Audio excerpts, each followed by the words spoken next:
ओम नमः शिवाय। दोस्तों, आज की इस वीडियो में हम जानेंगे कि महाशिवरात्रि 2022 में कब है। महाशिवरात्रि का व्रत आने वाला है। इस व्रत का शुभ मुहूर्त क्या रहेगा, किस तरीके से इसकी पूजा की जाती है, कौन से मंत्र हैं, महाशिवरात्रि का महत्व क्या है और महाशिवरात्रि व्रत क्यों किया जाता है। आज के इस वीडियो में संपूर्ण जानकारी आप लोगों को मिलने वाली है, तो वीडियो को अंत तक देखना ना भूलें। साथ ही अगर आप लोग इस चैनल पर नए हैं और अगर अभी तक भी आप लोगों ने इस चैनल को सब्सक्राइब नहीं किया है, तो चैनल को सब्सक्राइब करें। साथ ही बेल आइकन को प्रेस कर लीजिए ताकि जैसे ही वीडियो अपलोड हो उसकी नोटिफिकेशन आप सभी लोगों को मिल सके। इस वीडियो को अपने दोस्तों के साथ शेयर करना ना भूलें। शिवरात्रि का पर्व शक्ति और शिव के मिलन का एक महान पर्व है। फरवरी या मार्च के महीने में आती है शिवरात्रि और इसको हम कहते हैं महाशिवरात्रि। वैसे तो हर महीने भी शिवरात्रि आती है जिसको हम मासिक शिवरात्रि कहते हैं। महाशिवरात्रि हिंदुओं के सबसे बड़े पर्व में से एक है। दक्षिण भारतीय पंचांग यानी कि अमावस्या अंत पंचांग के अनुसार माघ माह के कृष्ण पक्ष की चतुर्दशी को यह पर्व मनाया जाता है। वहीं अगर उत्तर भारतीय पंचांग की बात करें यानी कि पूर्णिमांत पंचांग के मुताबिक फाल्गुन मास के कृष्ण पक्ष की चतुर्दशी को महाशिवरात्रि का आयोजन होता है। लेकिन दोनों ही पंचांगों के अनुसार महाशिवरात्रि एक ही दिन पड़ती है, इसलिए अंग्रेजी कैलेंडर के हिसाब से पर्व की तारीख वही रहती है। इस दिन शिव भक्ति मंदिरों में शिव लिंग की पूजा करते हैं शिव भक्त, और रात में जागरण भी करते हैं। अगर बात करें साल 2022 में महाशिवरात्रि की, तो इस साल महाशिवरात्रि 1 मार्च मंगलवार को है। आमतौर पर शिवरात्रि का माह जो हर माह आता है शिवरात्रि का व्रत, उसे हम मासिक शिवरात्रि के नाम से जानते हैं। लेकिन माघ महीने की कृष्ण पक्ष की चतुर्दशी को महाशिवरात्रि मनाई जाती है। निषिद्ध काल पूजा मुहूर्त। निषिद्ध काल सबसे महत्वपूर्ण माना जाता है इस टाइम अपने व्रत के लिए। तो सुबह 12:08 से लेकर 12:58 तक, जिसकी समय सीमा करीब 50 मिनट की होगी। महाशिवरात्रि पारणा मुहूर्त की बात करें तो सुबह 6:45 पर 2 मार्च को होगा। चतुर्दशी तिथि प्रारंभ हो जाएगी 1 मार्च 2022 को सुबह 3:16 पर और चतुर्थी तिथि समाप्त होगी 2 मार्च को सुबह 1 बजे। व्रत की पूजा विधि की बात करें तो मिट्टी के लोटे में पानी या दूध भरकर ऊपर से उसमें बेलपत्र, आक, धतूरे के फूल, चावल आदि डालकर शिवलिंग पर चढ़ाना चाहिए। अगर आसपास कोई शिव मंदिर नहीं है, तो घर में ही मिट्टी का शिवलिंग बनाकर उसका पूजन किया जा सकता है। शिव पुराण का पाठ और महामृत्युंजय मंत्र या फिर शिव के पंचाक्षर मंत्र ओम नमः शिवाय का जाप इस दिन करना चाहिए। साथ ही महाशिवरात्रि के दिन रात्रि जागरण का भी विधान है। शिव पुराण में शिवरात्रि की कथा का वर्णन है, वो कथा भी आप जरूर पढ़ें या सुनें। शास्त्रीय विधि विधान के अनुसार शिवरात्रि का पूजन निषिद्ध काल में करना सर्वश्रेष्ठ रहता है। हालांकि भक्त रात्रि के चारों प्रहरों में से अपनी सुविधा अनुसार यह पूजन कर सकते हैं। दोस्तों, अगर आप जानना चाहते हैं शिवरात्रि व्रत के नियम क्या हैं, इस व्रत में क्या करना चाहिए, क्या नहीं करना चाहिए, शिवरात्रि व्रत की कथा, पूजन सामग्री, पूजन विधि, ये सारी वीडियो चैनल पर अलग-अलग भी अपलोड कर दी गई हैं, तो आप वहां से भी देख सकते हैं। महाशिवरात्रि की जो पौराणिक कथा है, वैसे तो शिवरात्रि को लेकर बहुत सारी कथाएं प्रचलित हैं, लेकिन विवरण मिलता है कि भगवती पार्वती ने शिव को पति के रूप में पाने के लिए घनघोर तपस्या की थी। और पौराणिक कथाओं के अनुसार इसके फलस्वरूप फाल्गुन कृष्ण चतुर्दशी को भगवान शिव और माता पार्वती का विवाह हुआ था। यही कारण है कि महाशिवरात्रि को अत्यंत महत्वपूर्ण और पवित्र माना जाता है।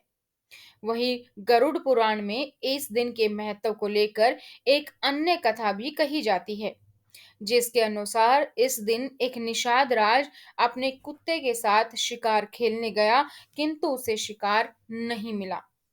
वह थक कर भूख प्यास के कारण परेशान होकर एक तालाब के किनारे गया, जहां बिल्व वृक्ष के नीचे शिवलिंग था। अपने शरीर को आराम देने के लिए उसने कुछ बिल पत्थर तोड़े जो शिवलिंग पर भी गिर गए। अपने पैरों को साफ करने के लिए उसने उन पर तालाब का जल छिड़का, जिसकी कुछ बूंदें शिवलिंग पर जा गिरी।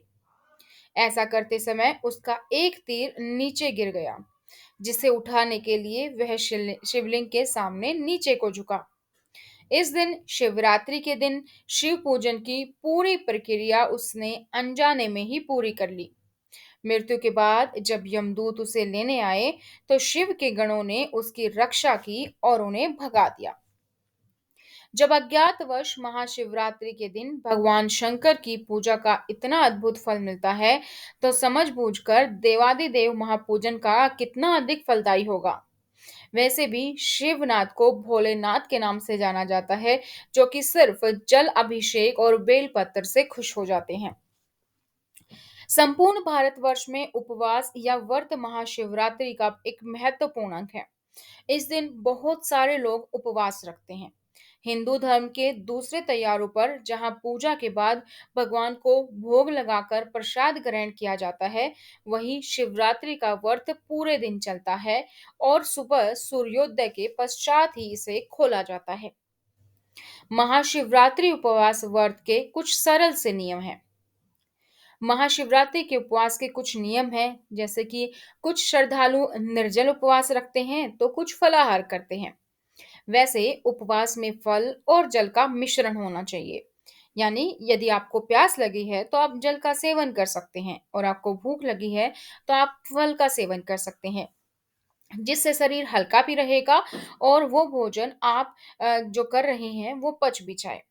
महाशिवरात्रि के समय आप जो भोजन करते हैं उसमें दाल, चावल, गेहूं यानी कि किसी भी अन्न और सादे नमक का उपयोग नहीं होना चाहिए। सादे नमक की जगह आप सेंधा नमक का उपयोग कर सकते हैं, और अगर आप पूरे दिन उपवास नहीं रख पा रहे हैं तो भोजन में आप साबूदाना खिचड़ी, कुट्टू के आटे की पूड़ी, सिंघाड़े का हलवा, समा के चावल, कद्दू का सूप, ये सब इस्तेमाल कर सकते हैं। अब बात करते हैं दोस्तों महाशिवरात्रि व्रत के महत्व की। महाशिवरात्रि आध्यात्मिक पथ पर चलने वाले साधकों के लिए बहुत महत्व रखती है। यह उनके लिए भी महत्वपूर्ण है जो पारिवारिक परिस्थितियों में है और संसार की महत्वाकांक्षाओं में मगन है।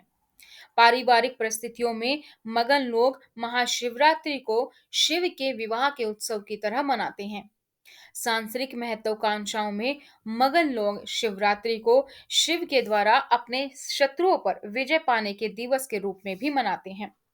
परंतु साधकों के लिए यह वह दिन है जिस दिन वे कैलाश पर्वत के साथ एकात्मक हो जाते हैं। वे एक पर्वत की भांति स्थिर व निश्चल हो गए थे। योगिक परंपरा में शिव को किसी देवता की तरह नहीं पूजा जाता। उन्हें आदि गुरु माना जाता है, पहले गुरु जिनसे ज्ञान उपजा। ध्यान की अनेक सहस्त्र शताब्दियों के पश्चात एक दिन वे पूर्ण रूप से शिथिल हो गए, और वही दिन महाशिवरात्रि का था। उनके भीतर की सारी गतिविधियां शांत हो गई, वे पूरी तरीके से स्थिर हो गए। इसलिए साधक महाशिवरात्रि को स्थिरता की रात्रि के रूप में भी मनाते हैं।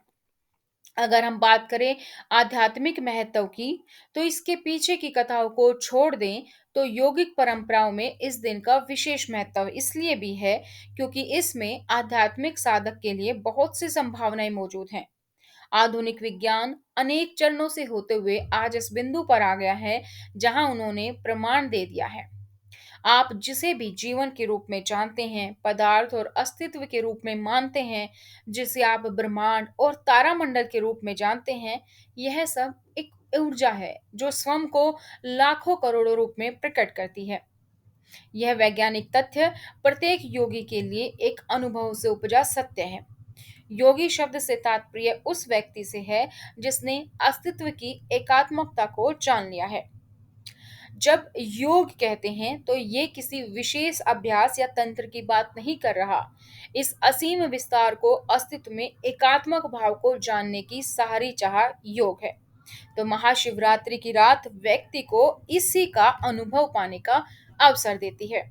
ये तो दोस्तों शिवरात्रि के बारे में संपूर्ण जानकारी, जिसमें हमने जाना शिवरात्रि का व्रत कब है, शुभ मुहूर्त कब है, इस व्रत का क्या महत्व है, कैसे इस व्रत की पूजा की जाती है, इस व्रत को क्यों मनाया जाता है और इस व्रत के पीछे की कहानी क्या है। तो आज की इस वीडियो में इतना ही। फिर मिलेंगे हम नई जानकारियों के साथ। अगर आप इसी तरीके से भारतीय संस्कृति से जुड़े हर व्रत, त्योहार, कथाओं, आरती, संग्रह के बारे में जानना चाहते हैं तो चैनल को सब्सक्राइब करें। लाल कलर के बटन पर दिए गए को सब्सक्राइब करके बेल आइकन को प्रेस कर लें।